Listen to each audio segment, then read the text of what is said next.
On returning to England, Nelson was placed, again thanks to his uncle's influence, in the Seahorse of 20 guns, being sent to the East Indies in a squadron under Sir Edward Hughes. The Seahorse was commanded by Captain Farmer, who had been a midshipman under Suckling in the Dreadnought. On the Seahorse, Nelson was again rated midshipman, the lowest rank of officer. He'd previously been a midshipman on the Triumph, where he'd commanded his uncle's longboat, and on the Carcass during his polar expedition. Nelson spent 18 months in India, cruising the coast and escorting merchant ships, and then he contracted malaria. The disease reduced him almost to a skeleton, and he lost the use of his limbs. Aged 17 and near death, he was cared for and brought home in the Seahorse by Captain Piggott, who was famously later hacked to death by his crew in the bloody mutiny on the Hermione. It was in India that Nelson had his first experience of fighting the cannons during a brief exchange of fire when two ketchers attacked the Seahorse but were driven away.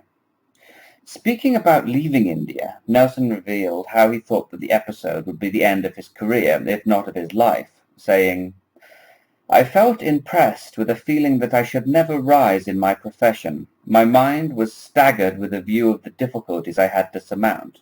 I could discover no means of reaching the object of my ambition." This was one of several occasions in Nelson's life filled with illness and despair. It is testimony to that remarkable perseverance of the truly heroic character that where most people then and today would have given up on a career which it seemed their character was totally ill-suited for, he not only retained his optimism but actually swore to overturn his circumstances.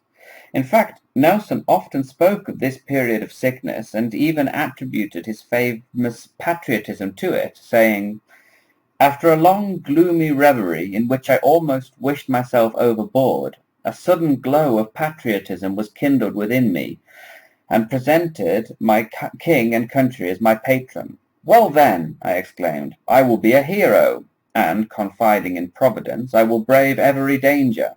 He described this realization as a radiant orb before me, and his light from heaven.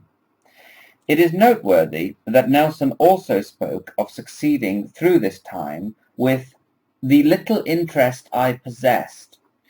Interest in this context means people in high places to open opportunities for him and generally put in a good word.